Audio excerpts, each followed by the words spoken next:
Hier ist das erste deutsche Fernsehen mit der Tagesschau.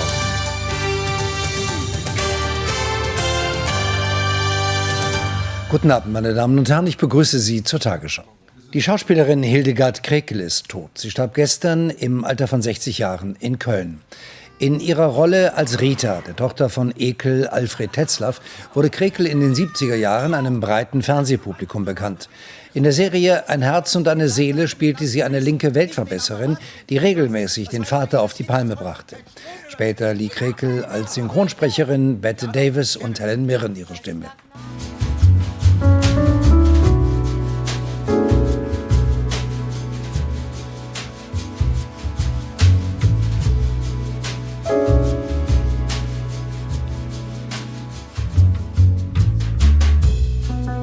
Und der Mensch heißt Mensch, weil er vergisst, weil er verdrängt und weil er schwärmt und stehlt, weil er wärmt, wenn er erzählt und weil er lacht, weil er lebt. Du fehlst. Hildegard Krekel fehlt. Sie fehlt vielen tausend Menschen. Dieser wunderbare Mensch aus Köln. Die Schauspielerin mit Leib und Seele ist tot. Sie wurde 60 Jahre alt. Ein Mensch mit großem Herz und mit viel Sinn für Humor.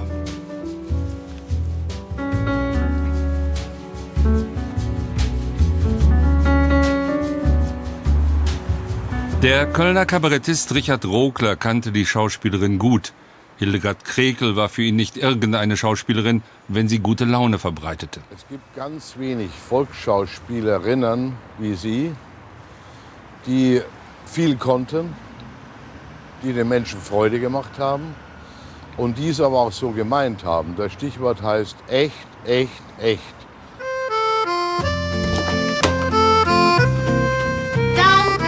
Ich sage danke, wenn ich es für richtig halte. Es war vor einiger Zeit, da saßen wir im Düsseldorfer Landtag beim Deutschen Kinderhospiztag. Und da hatte Willibert Pauls was erzählt über das Befreiende mit dem Lachen oder durch das Lachen. Da saß sie neben mir, ganz ergriffen. Denn Lachen tröstet. Willibert Pauls, katholischer Diakon und Büttenclown, beim Kinderhospiztag vor Eltern und Geschwistern. Das Lachen hat eine unglaublich befreiende und tröstende Kraft. Alle Menschen wollen eine Spur hinterlassen, die bleibt. Aber was bleibt? Das Einzige, was ewig bleibt, ist die menschliche Seele.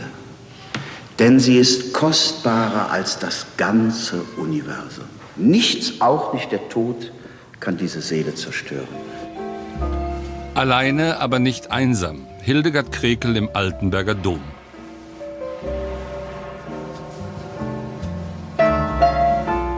Ich persönlich bin nicht mit allem einverstanden, was alles im Namen der Kirche passiert, aber ich bin trotzdem ein sehr gläubiger Mensch. Ich habe als junges Mädchen, musste ich vorbeten. Das heißt, ich konnte nie Schule schwänzen, wenn die anderen im Eiscafé saßen, sondern ich musste in die Kirche und habe seitdem aber auch irgendwo in mir einen tiefen Glauben. Und ich hole mir sehr viel gute Momente, also hole ich mir schon in Kirchen, ich gehe da gerne rein. Sie sind so ein Ort der Ruhe. Und für alle die Menschen, die ich lieb habe, stelle ich hier Kerzen auf. Und ja, ich gehe hier rein in glücklichen und auch in traurigen Tagen. WDR-Fernsehdirektorin Verena Kulenkampff würdigte heute Hildegard Krekel als starke Persönlichkeit und als ein echtes Original. Sie habe Optimismus und Lebensfreude pur verkörpert.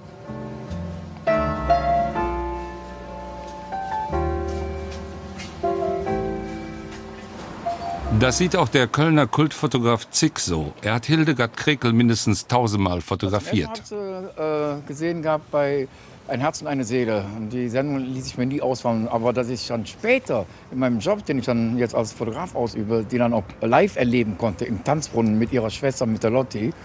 Und gemeinsam auf der Bühne und dann später hinter der Bühne.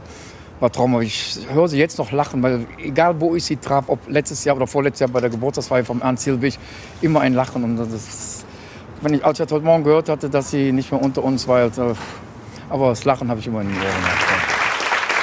Happy birthday to you.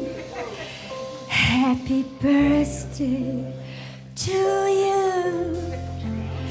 Happy birthday, liebe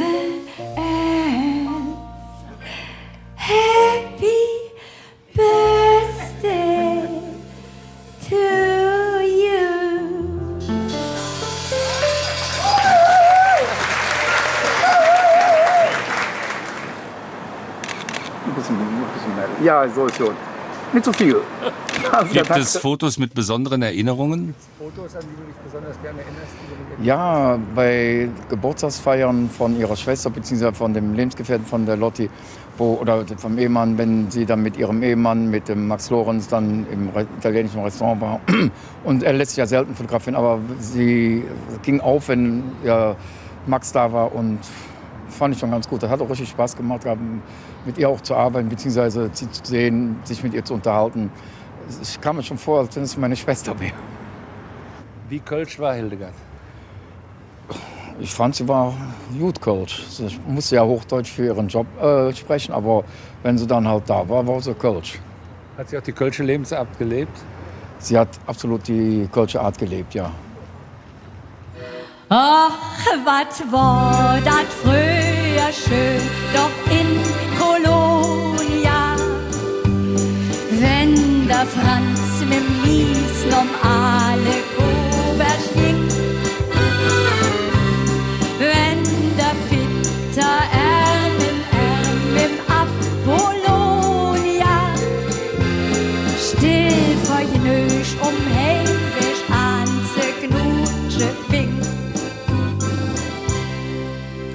3x92 Schelle Penninge, das war ne Wochenlohn von nem Kamis. Der wird verdammt, man fühlt sich wie die Könige. Die zech bezahlten Mächten, des dat Liss. Die Kavaliere lädten mit sich handele, war man als Mädchen durch und Kohldampf hat. Trog her Döschen mit gebrannte Mandele, die wurden dann gelütscht, bis dat mal sah. Aber jetzt helft ihr mir alle, ne? Oh, wat war dat früher schön, doch in Kolonia. Wenn der Franz mit'm Lissen alle Kobers ging,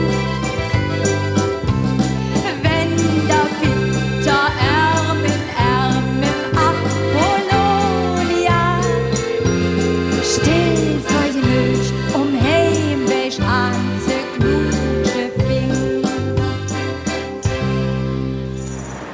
Der WDR hat hier viel zu verdanken, umgekehrt auch.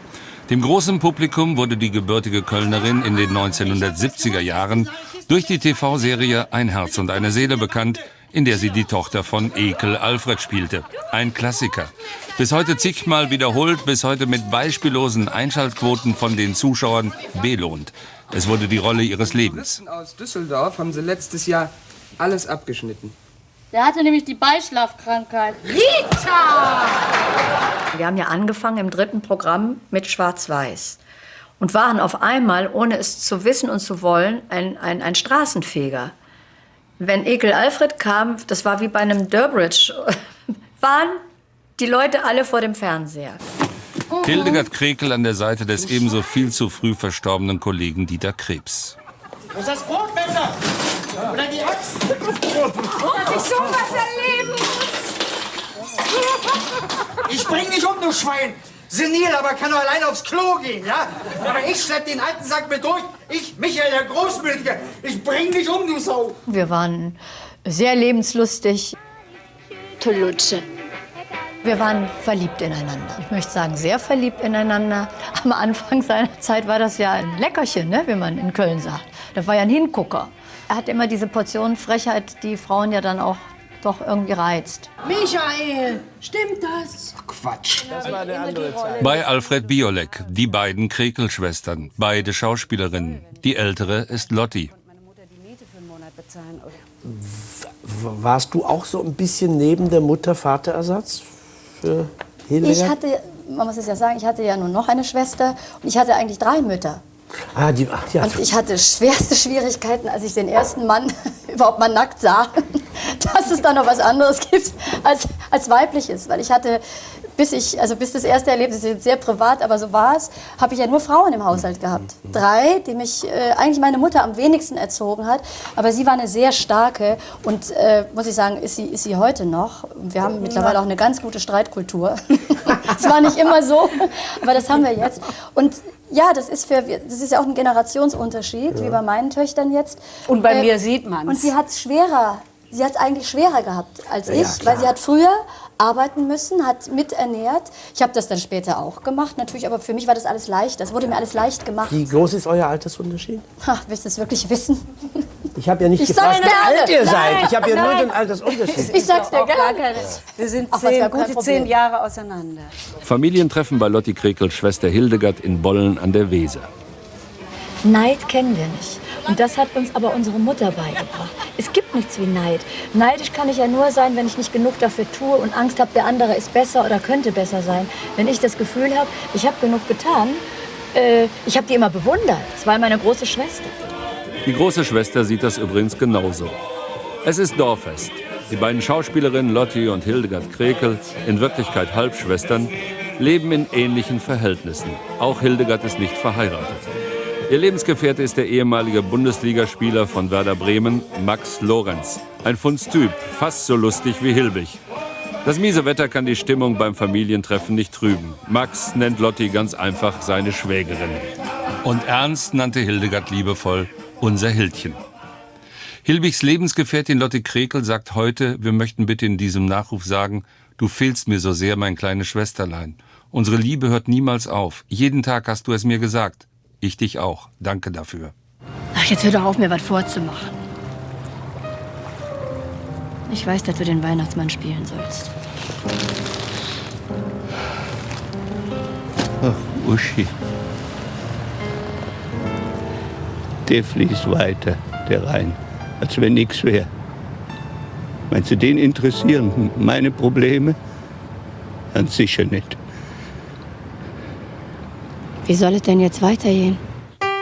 Es geht weiter. Hildegard Krekel, dieser wunderbare Mensch, diese Schauspielerin mit Leib und Seele, die so gerne lachte, wird weiterleben. In vielen Wiederholungen, die die Zuschauer auch morgen noch gerne sehen. Hildegard, ein Herz und eine Seele. Danke.